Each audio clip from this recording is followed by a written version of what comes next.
الرعاة. النهارده المنظمين لو لقوا ان بقى في حاله انعدام ثقه ما بينهم وما بين الرعاة هيجبروا من يدير اللعبه في مصر ان يبقى في نظام صارم وقانون وعداله بتطبق على الجميع. ليه؟ لان النهارده هو هيبقى عايز يرجع تبروف او ان هو يثبت للراعي اللي هو بقى فيه حاله من اهتزاز الثقه ما بينهم وما بينه، عايز يرجع الثقه دي مره ثانيه.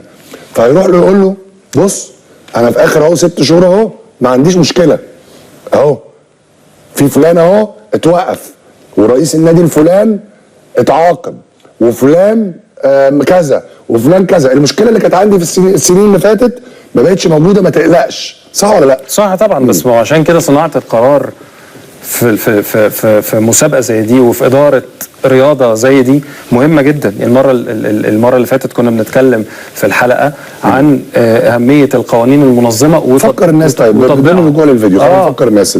انت فكر رعاة ايه وتسويق ايه؟ ما لعبنا سوبر قبل كده اهلي ومصري وكان في رعاة وتذاكر وتسويق والجمهور كان مالي المدرجات. ميدو عايز يفطس الماتش باي طريقه. كهربا عامل لكم ني حرقان. كهربا مين اللي عمل عليه عقوبه و2 مليون دولار و5%؟ الاتحاد الدولي. لا ما ينفعش، هنروح لمحكمه الكاس.